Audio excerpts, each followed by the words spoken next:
And we are rolling with UFC Fight Night, Bonfim versus Brown. So we made our predictions, we made the video, and now we make the breakdown video of what transpired tonight, what my picks were, what I got wrong, and what I got right. As we scroll down the card, we start off with Zachary Reese defeating Jackson McVey in this kind of back and forth. Jackson McVey, this guy right there, the guy that I did not pick, I went 7-4, by the way. Not too great, but not too terrible either.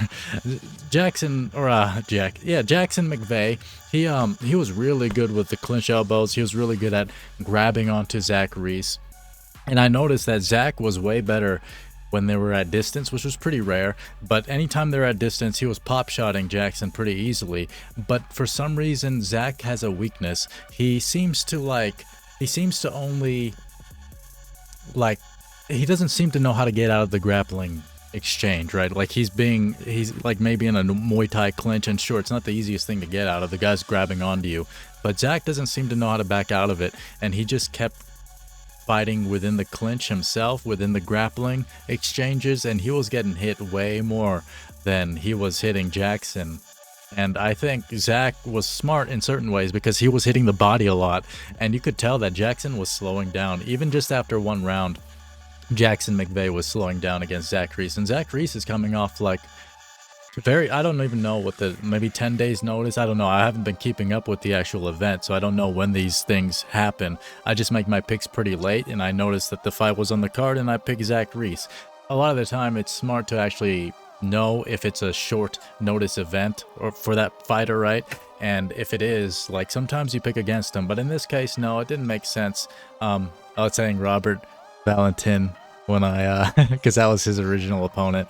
My website's in active development. For those that don't know, I'm Coin. I make some videos here on this brand new minted MMA channel, and we're making our picks and predictions every single week. I haven't missed a week since I started, and they haven't been too bad. Not all the events have been amazing in terms of picks, but I've picked pretty much better than most people, I would say. Most people on YouTube probably. I don't know though. I'm not part of that pick tracker thing. Whoever that guy is, he hasn't noticed my channel yet. But yes, Zach Reese defeats Jackson McVey in not a decision, but a submission in round 2. I had Reese by just because I thought he was going to do kind of what he did, was like he would find out that Jackson had zero wrestling and he would just take him down, and that would be that. And I think we should actually pop up Zach Reese's profile here on the site just for a little bit of inspiration. He's 10-2. Did I not? Oh no, these dates are just messed up. Again, active development, it's okay. But he did defeat Jackson McVey tonight in round 2 via rear naked choke. It was a fun fight, I would say. It was the very first fight on the card.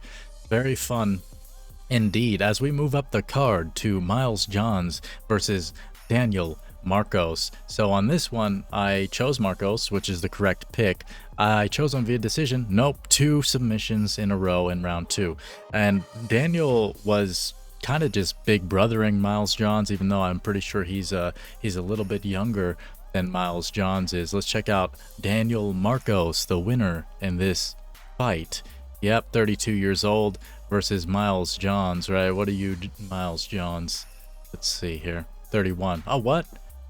Oh, I said, okay. I mean, he's older, so yeah, he was big brothering him. He was big brothering him the whole time. Miles didn't really have much he could do. He was just basically surviving, like, because he would get hit sometimes and then try to do these grappling exchanges with his head near Marcos's hips up against the cage, stuff like that. Basically stalling for time, trying to survive.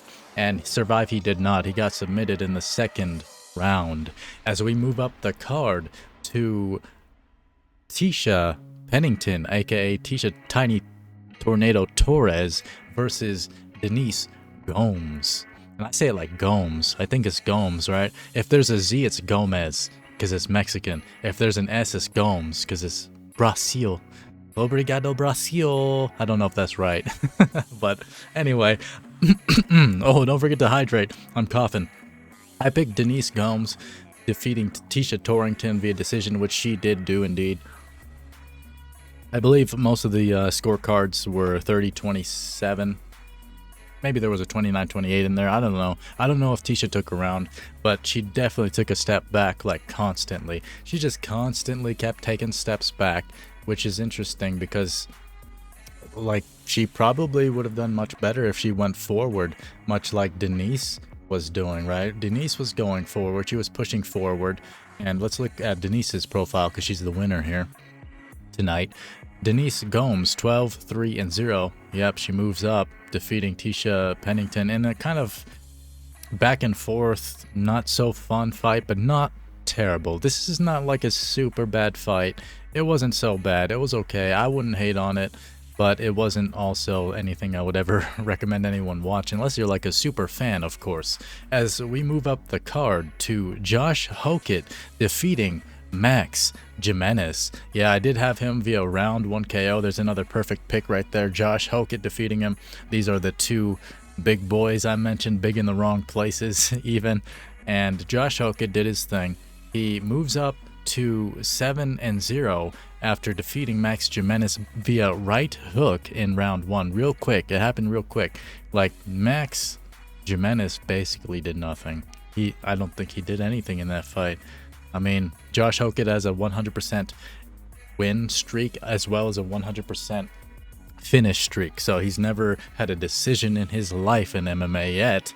But he's also, look at his stats. He's 27, 6'1", 73.5-inch reach. And I bring up Conor McGregor a lot because he has a long reach for his height, right? 5'9" or something. And he has a 74-inch reach. I like to bring him up because he has a long ape index. And this guy's 6'1" and has a shorter reach than Conor McGregor. You know, he has a shorter reach. I'm stretching my arms out here. He has a shorter reach than Conor McGregor, which is always interesting to see. Just like a lot of people have shorter legs than Chito Vera, and Chito's only like 5'7", 5'8", right? But there are people that are like 6'1" with a shorter inseam, leg reach than Chito, which is like the proportions is just very interesting. And it also accounts for how people fight a lot of the time. This guy's a bit of a powerhouse. He does do the knockouts and such, but at the same time, I think he's kind of a fatty because he weighed in at 236 pounds, according to the tail of the tape. The weight limit is of course 265. They were fighting at heavyweight, and Max Jimenez was near the limit, not quite. So that means that Max didn't really have to cut, but neither did Josh Hokit. And a lot of light heavyweights are 235 pounds. A lot of light heavyweights fight, or like their walk-around weight is what Josh Hokit's walk-around weight is. And if you look at Josh Hokit, maybe not here because you don't really see his body, but if you look at this guy, like, he has a chubby body. He definitely has enough fat that he can easily make 100 or 205 pounds, like easily. Dog is 30 pounds, and most of that's not even going to be fat. It's like most of the cut is going to be water, but of course he has to trim up a little bit. And the fight was exciting. It was pretty like a flash knockout. Yeah, I remember this guy going down, Max, and it was fun to watch. There's not much else to say about it, honestly. As we move up the card to Mayra Bueno Silva losing to Jacqueline Cavalcanti. This was another perfect pick we got, and I did decide that it would be a decision for Cavalcanti because these girls don't finish, rather. And Mayra, yeah, she might be a bit old. I said she's old and aging, and she was never really on the come up in her career, right? And so she's also like never really, like, she's always just kind of been steady, I would say, Mayra. I don't think she's a bad fighter. I think she's a good win for any woman that fights her, and just not her night. I mean, Cavalcanti kind of danced around her, beat her up a bit. Mayra was a bit bloody by the end of all that, and it was a decent fight, especially compared to some of the ones like going upward. I feel like got a little bit strange, a little bit less exciting. As we move up the card to Ricky Bobby losing to Roani Barcelos. So this was a loss of mine. I thought that Ricky Bobby was going to go out here and be like the kid on the block, the new kid on the block, just whooping up Roani's ass. And in the first round, he did decently from what I remember.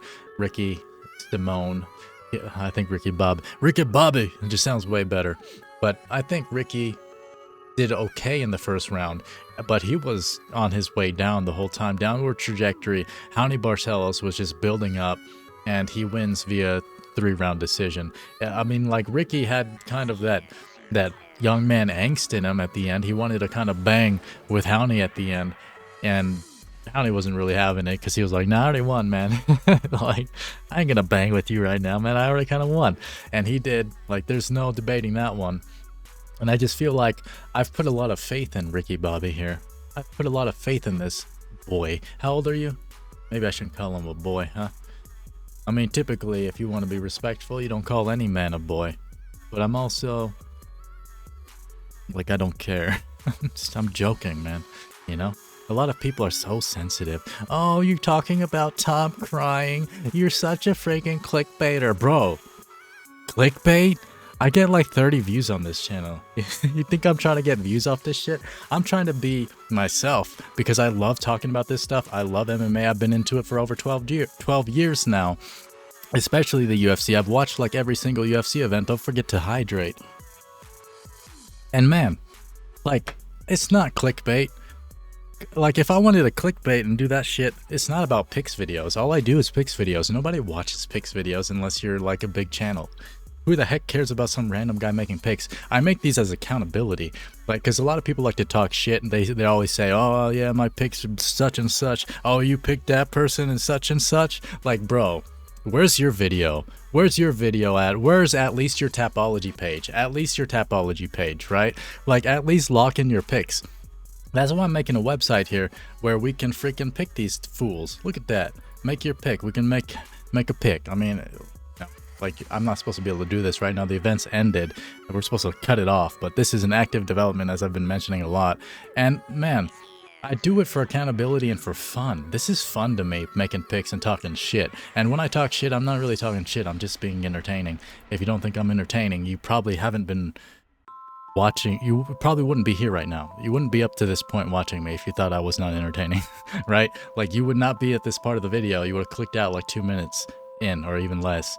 But yeah, when it comes to Ricky Bobby, as we get back into this card, I've put too much faith in him. I put too much faith in him all the time because he's like, I always figure he's like a tough guy, good wrestler. Tough guys and good wrestlers usually are able to get the wins a lot of the time. But man, I mean, Howney's kind of the same thing.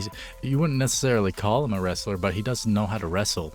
And he was kind of out wrestling Ricky at certain points and like out grappling him. So, I mean, the tougher guy, just because he's 40, don't mean he ain't. Oh, let me open up his profile. Actually, that's supposed to be out of respect here, is to see the winner's profile at the very least, if not both of them.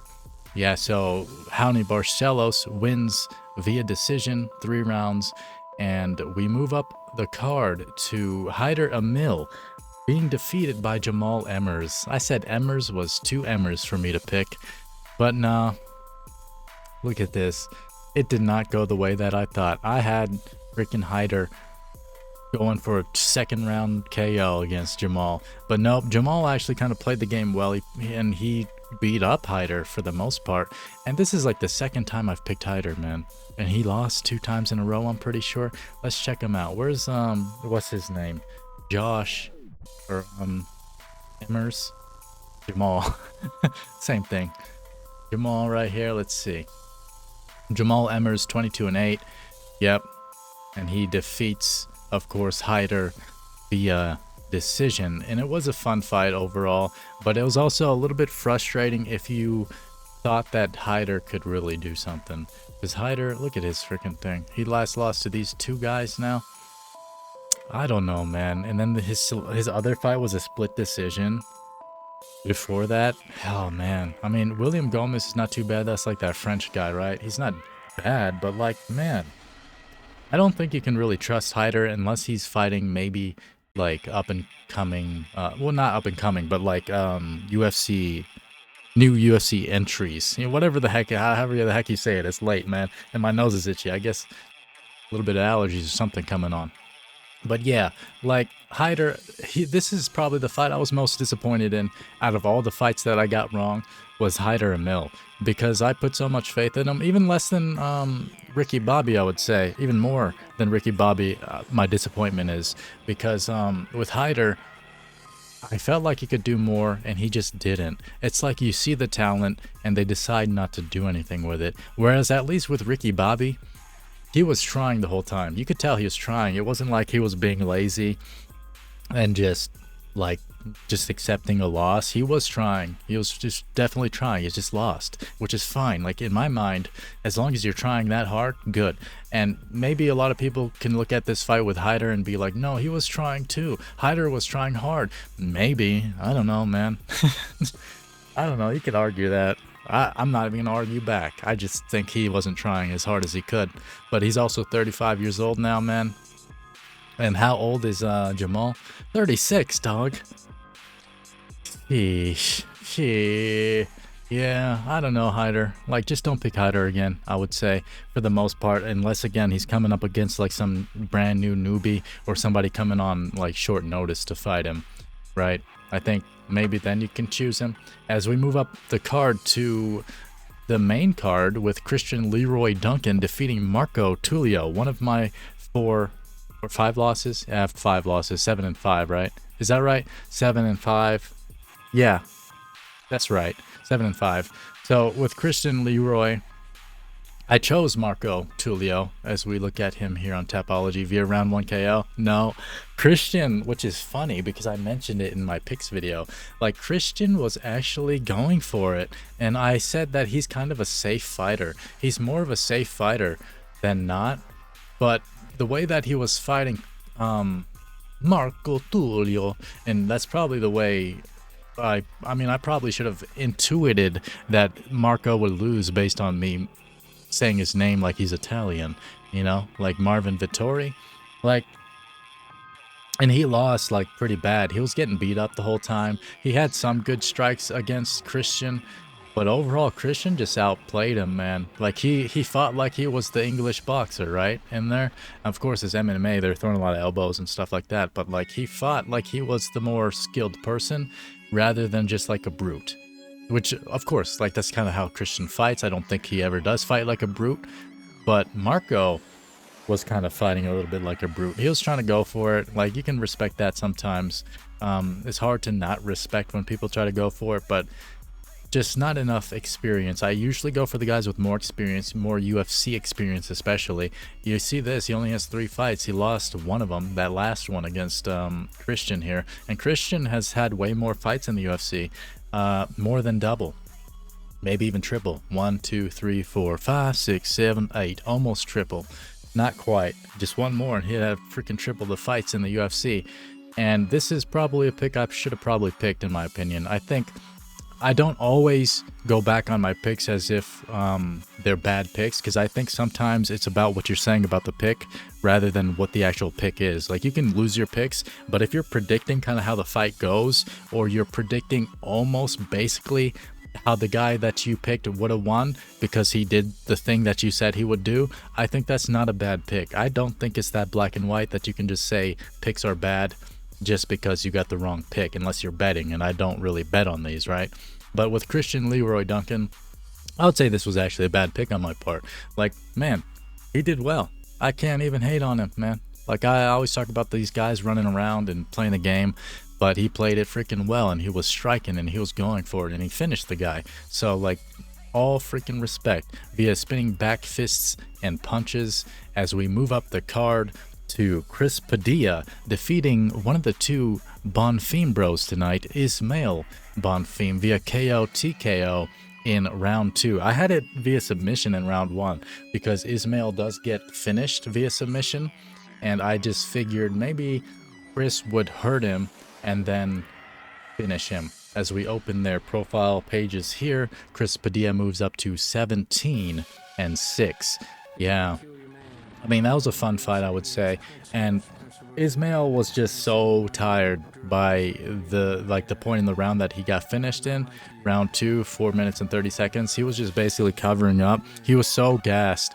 And people don't really understand how gassing works, because it's like, why don't you just do something? Like, if your body doesn't want to move, it's not going to move. And yeah, you can definitely tie in mental aspects into it, because it is a hugely mental thing, especially when it comes to not gassing in the first place. That's a large part of the mentality, is to make sure you don't gas in the first place. But once you do get to the point where you're gassed, you're freaking gassed. What are you going to do?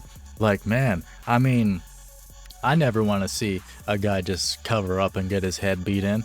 But like, if you're gonna get gas like that, you kind of deserve it in a sense, because it's like, man, you need to manage your gas tank way better than you did, and you just got your freaking head beat up and probably get that CTE setting in, because there were some hard strikes in there. It wasn't like a savage beating or anything like that, but if you look at some of those last strikes where Chris Padilla was using the left to just straight up like dig into Ismail's head, as Ismail was just like this the whole time, like those strikes will hurt you, especially because you're not moving, you're not on the feet, you know. You have some movement here, but if you're on the ground covered up in a static position, all of that force is really gonna hurt you quite a lot more than if you can move with it at least a little bit, right? And that was a decent fight, I would say, between these two, Chris Padilla and Ismail Bonfim. I got the pick right, but I did not get the perfect pick, because yeah, you can see I went for the submission in round 1. Didn't happen. It was a KO in round 2. As we move up the card to another pick of an old man. I didn't pick against the first old man, but I picked this old man. Muslim Salikhov gets defeated by Uros Medic via KO in like round 1. He folded way quicker than even what's his name, freaking Bonfim from the last fight we were just talking about. Uros Medic went in there like the glass cannon that he is, win or lose, do or die, and he just messed up Muslim immediately, like pretty much immediately. When was the thing? Round 1, 103, and round 1, straight left to ground punches. Maybe it lasted a little bit longer than I'm thinking. Or is that counting up? I'm always confused. Is it counting up or counting down?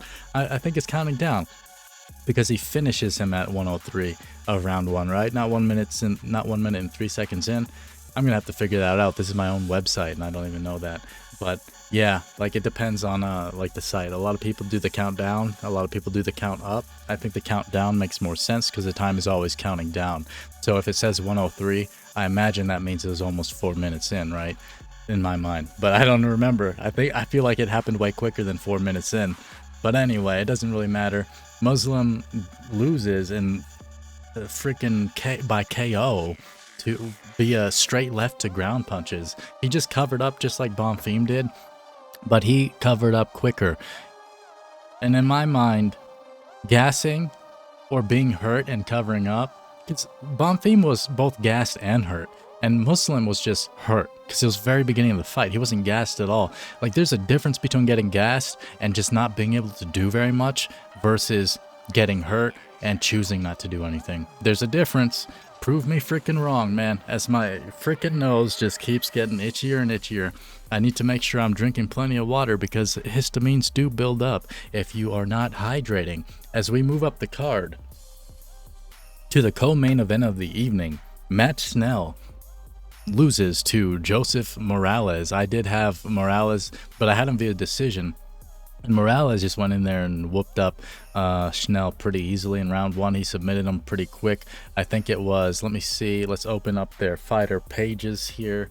Matt Schell and Joseph Morales. Let's see here. Joseph Morales right there. And Matt Schell, yeah, this is all a little bit out of order. Via guillotine, right. It was actually a really slick sequence, I would say. It looked really good the way that he got it. He was like basically in a crucifix position, like against Matt Schell. So Matt Schell was the one being crucifixed, right, in a strange position. And when Matt Schell tried to move, like Joseph, it just like flowed with the whole grappling exchanges the entire time, and he just locked up the ghillie really easily. Don't be silly, jump the ghillie, and he got it pretty easily. And I felt like this is a strange matchup. This is strange that Matt Schell was the co-main event of an entire card. Like, co-main of the prelims, maybe, you know? But what the heck? You the co-main event? Look at your record, my guy. Look at this. Joseph Morales, he loses via guillotine choke. He beats Jimmy Flick, a nobody. He loses to Cody Durden via ninja choke. He loses to Steve Ursig by right hand to left hook. He loses to Mateus Nicolau via punch and ground and pound. He beats a freaking random guy in Sumer Derji, and he loses to Brandon Royval. Like, oh my god. He's a veteran for sure in the UFC, but if you actually look at his record, he's never beat anybody actually good in the UFC, except maybe you can kind of consider Luis Smolka from back in the day kind of good. Luis or Luis, whatever. I always get confused by how you... I think it's Lewis if there's a... Yeah, it's Lewis. Yeah, it's Lewis. So, with like Lewis... I don't know, man. And plus, that was years ago. It doesn't matter. You shouldn't go that far back necessarily. Not all the time when you're looking at these kind of stats and stuff, man. I mean, it can be somewhat helpful to discern it. But, I mean, you losing to Tim Elliott, who I think is good. He's a tough fighter as well. But, like, there's nothing about this guy's freaking record, Matt Schnell's record, 17-10 record, that would indicate that he's some kind of, like, good fighter. He's not. He's never been. But Joseph Morales, you look at his record, and he's fought way less in the UFC. But look at his freaking wins. He actually wins. He lost to Davison Figueiredo. That makes sense. Like, that makes sense. Eric Shelton is not a super terrible fighter, and that was a split decision. And then you look at all the other stuff, it's all wins. It's all wins and finishes as well. So this one, to me, was like, I don't know how you could even choose Matt Schnell or begin to choose him. To me, that one makes no sense. If you chose Matt Schnell. Anyway, we move up the card to the main event of the evening. Gabriel Bonfim defeats Randy Rude Boy Brown. Yeah, I chose Randy Brown. Sadly, I chose him. How did I choose him? I even chose him by... Oh, I chose him by decision, which would have been a terrible choice. I mean, it is. But, because, like, he got finished. Not only did he get finished in round 2, but he was getting beat up and outplayed the whole time. In my picks video, I mentioned, oh, I think Gabriel can dance around, and then I stopped myself. Look at that intuition coming out. I stopped myself, and I was like, wait, no. I think if anybody's going to dance around, it would be Rude Boy. I convinced myself to choose Randy Brown in that moment, even though my intuition was trying to tell me, go for the Bonfim guy. Go for the Bonfim guy. Because the thing is, before this whole card, I think I was going for Bonfim just based on like the name and the thing. UFC Fight Night, Bonfim versus Randy Rude Boy Brown. I always say his whole thing. I always say the whole thing. It sounds fun. But like in my mind leading up to the card, because I don't do too much research beforehand or anything, but just, you know, I knew the event existed and that these two would headline, and I was thinking Bonfim like the whole time until I actually started making my picks, and then I just decided to choose Randy Brown, and he got outplayed, he got schooled, outclassed, and I do think the stoppage was early. I think it was early because the thing about recovering is like when Gabriel hit the knee, they both fell back, right? Of course, Randy smacked his head on the canvas. A lot of the time, that's a good example of when to stop a fight, but not if the other guy is taking his sweet time trying to get back up from falling. Like Gabriel had to get back up and try to go after Randy, and by then, Randy had already seen him. You could see his eyes lock on to Bonfim. And then he put his hands up, and Mark Smith stopped the fight there because Mark Smith was already in motion toward him to stop the fight. And I think that's the only reason Mark Smith stopped it, is because he was trying to stop it immediately, because he wasn't taking into account the small, short window where a man can recover when Bonfim fell onto the ground. And I think if you argue that this was not an early stoppage, I don't know. I think you're not into the sport, or I don't know. Like, I just feel like you need to give both guys a chance, because Bonfim got robbed, number one, of a better looking finish. Like, he finished him with a knee, that's cool, but he fell down at the same time. Like, it's a goofy finish. It was a goofy looking finish. I mean, the way that Randy fell and the power behind the knee was not goofy. That wasn't goofy. But the way that Bonfim fell from his own knee, like, it was not an exciting moment. It could have been way more exciting if he had been able to take his win, take the dang win, or let Randy Rude Boy Brown defend himself. You know, like if he got hit a couple more times, then you stop the fight.